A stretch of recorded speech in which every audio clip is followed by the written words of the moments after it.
Assalamualaikum warahmatullahi wabarakatuh. Bertemu kembali bersama saya Mang Maman di channel Pojok Tani.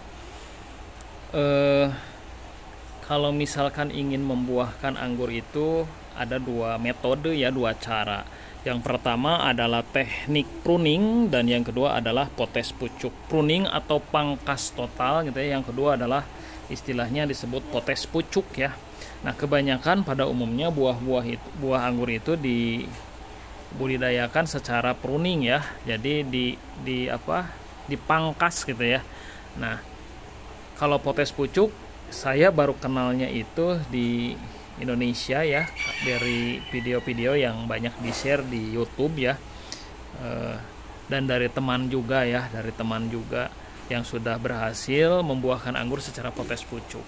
Ini anggur Trans sama Jupiter ya. Sebagian udah habis. Ini juga sama menggunakan potes pucuk. Ini buahnya sudah habis ya, sama hama kokod sebagian. Sebelah sana juga sama habis sama hama kokod. Nah, ini hasil potes pucuk, jadi si pertumbuhannya tidak rata ya. Ada yang sudah masak, ada yang masih seperti ini. Ini juga sama. Nah, mungkin hanya belajar berbuah. Loh Bu, banyak tuh. Hanya belajar berbuah lah, sebagian udah habis ya tuh. Ini juga sama. Jadi belum serius dibuahkan. Nah, potes pucuk itu punya kelebihan ya. Yang pertama, kita bisa membuahkan buah anggur secara bertahap ya. Jadi dan anggur bisa terus-menerus dibuahkan selamanya. Kalau misalkan pruning itu ya pembuahannya serempak dan keuntungannya ya buahnya bisa serempak. Tapi ada kelemahannya ya, si pohon perlu diistirahatkan setelah pembuahan. Nah, kalau potes pucuk itu tidak perlu kita melakukan peristirahatan pada pohon anggur karena pembuahannya bertahap dan pembuahannya bisa terus-menerus. Nah, kalau untuk pohon anggur yang ditanam di depan rumah yang tujuannya bukan skala produksi, hanya untuk skala hobi ya, untuk dikonsumsi pribadi, itu menurut saya paling cocok di potes pucuk sehingga kita bisa menikmati buahnya terus-menerus ya. Kalau kita pengen cari yang masak, ambil buahnya seperti itu. Nah, aplikasi potes pucuk itu bermacam-macam ya, dan barangkali pemahaman setiap orang juga berbeda-beda. Saya juga baru paham nih potes pucuk sekarang ini. Dulu taunya pucuknya dipotes gitu ya, dan berharap mengeluarkan buah. Tapi ternyata potes pucuk itu tidak seperti itu ya. Kalau yang saya kenal, teman saya menjelaskan cukup lengkap ya tentang potes pucuk, akhirnya saya paham. Nah, hari ini mungkin saya akan ilustrasikan potes pucuk itu seperti apa. Jadi potes pucuk, sebelum melakukan potes pucuk kita harus pilih batang yang akan kita rencanakan untuk dibuahkan ya. Ada banyak batang ya, batang hijau, batang yang sudah coklat, ada batang yang masih kuning ya, belum, tidak coklat dan tidak hijau.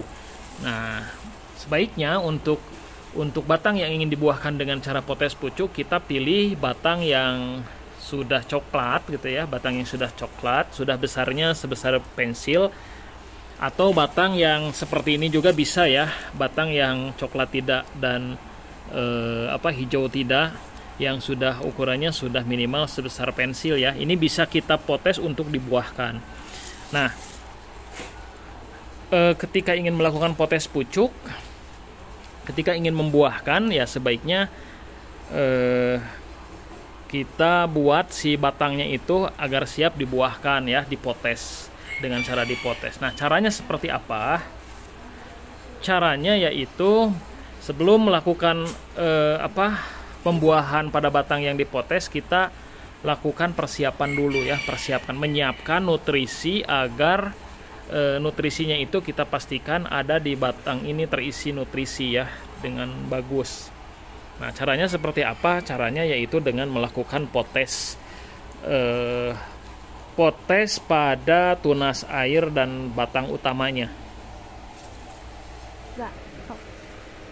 Nah, misal ini saya akan jadikan batang yang akan dibuahkan ya. Tapi saya ingin potes. Nah, batang ini kita misalkan pilih ya, mau di sebelah mana silahkan, tidak ada aturan berapa budnya gitu ya. Misal kita pilih di sini ya. Nah, seperti ini dipotong seperti ini. Nah, ini tunas airnya ini kan ada tunas air ya. Ini juga tunas air. Kita sisakan tunas airnya itu 2 daun atau 1 daun. Jangan dulu dihabiskan agar si bud ini tidak pecah ya, budnya tidak pecah. Karena kita berharap nanti pembuahannya dari bud ini. Nah, ini tahap awal itu seperti ini ya. Jadi dipotes pucuknya, dipotes batang utama yang ingin dijadikan pembuahannya. Kita sisakan setiap tunas airnya itu 1 daun ya. Tunas airnya sama, ini juga 1 daun disiapkan. Kenapa? Ini untuk menghimpun terlebih dahulu nutrisi yang ada pada batang ini agar nanti si buahnya bisa besar ya. Nah, kalau sudah seperti ini ditunggu selama minimal 1 minggu, dibiarkan saja. Nah, kadang-kadang ininya tumbuh, si tunas airnya tumbuh, ada yang membawa bunga. Kalau tidak diharapkan ya bisa buang gitu ya. Nah, nanti pada saatnya ingin setelah 1 minggu ya, setelah 1 minggu itu diharapkan si nutrisinya itu akan terkumpul di batang ini. Karena kita tahu kan pohon anggur itu dia nutrisinya akan menuju batang yang vigor ya. Makanya kita hentikan di sini pucuknya yang biar nutrisinya tidak ke pucuk dan terhenti di sini terkumpul ya.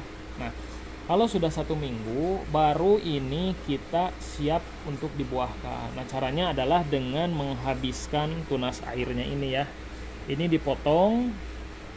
Nah, nanti diharapkan si tunasnya itu muncul dari sini, dari tunas bud ini ya. Dari tunas bud ini. Nah, ketika ini dipotong ingin dibuahkan dari batang ini, maka semua tunas airnya dihabiskan. Nah, tunas airnya ini yang sebelumnya disisakan 1 daun ya, 1 helai daun, ini dihabiskan semuanya yang ada di batang yang ingin dibuahkan. Ini dihabiskan. Nah, ini nanti 2 minggu, dalam 2 minggu biasanya akan keluar pucuk ya, tumbuh, dan biasanya bisa saja ada yang membawa bunga gitu ya. Nah, kalau misalkan gagal, ini misalkan keluar pucuknya tetapi tidak membawa bunga, maka kita bisa buang ini dengan memotongnya sebelah sini. Nah, nanti tunggu ini sprout 2 minggu, kemudian dilihat lagi apakah muncul bunga atau tidak. Kalau misalkan tidak muncul bunga sama, kita potes di sini, kita pangkas lagi, mundur ke belakang di sini, strike. Dilihat lagi apakah membawa bunga atau tidak. Kadang-kadang si bunganya kecil, kita bisa buang, kita mundur lagi ke belakang hingga mendapatkan bunga yang kita inginkan, yang calon bunga yang dompolannya besar gitu ya. Nah, potes pucuk itu yang saya tahu seperti itu gitu ya. Jadi potes pucuk bisa disilahkan dengan pangkas mundur ya. Jadi pangkasnya dari pucuknya, tetapi ada tekniknya. Jadi tidak asal pangkas. Dengan potes pucuk biasanya kita berpeluang mendapatkan bunga yang dompolannya gede gitu ya. Jadi patokannya itu kadang-kadang tidak melihat ukuran bud ya, ukuran bud besar kemudian di sana kita pangkas, tidak. Bud kecil pun kalau misalkan nutrisinya bagus yang ada di batang ini, kadang-kadang bisa mengeluarkan bunga yang dompolannya besar gitu ya. Nah, teknik potes pucuk yang saya kenal itu seperti itu. Nah, ini bisa dipraktekkan untuk semua batang yang kira-kira siap untuk dibuahkan. Ada banyak batang yang siap dibuahkan ya, lihat saja batang-batang ya yang ukurannya sudah besar-besar, yang sudah berwarna hijau atau berwarna kuning atau berwarna coklat atau kecoklatan, itu sudah siap untuk dibuahkan. Nah, potes pucuk seperti itu teman-teman tinggal aplikasikan pada anggur teman-teman dan teman-teman bisa lihat hasilnya. Kalau saya sih untuk konsumsi pribadi lebih tertariknya lebih ke potes pucuk ya, dan ini juga saya siapkan untuk dipotes meskipun ini panjang-panjang ya. Nah, ini disiapkan untuk dipotes dan nanti mungkin diperbaiki dulu GH-nya baru disiapkan kemudian untuk dipotes pucuk. Itu saja, terima kasih. Salam hijau, salam pengangguran.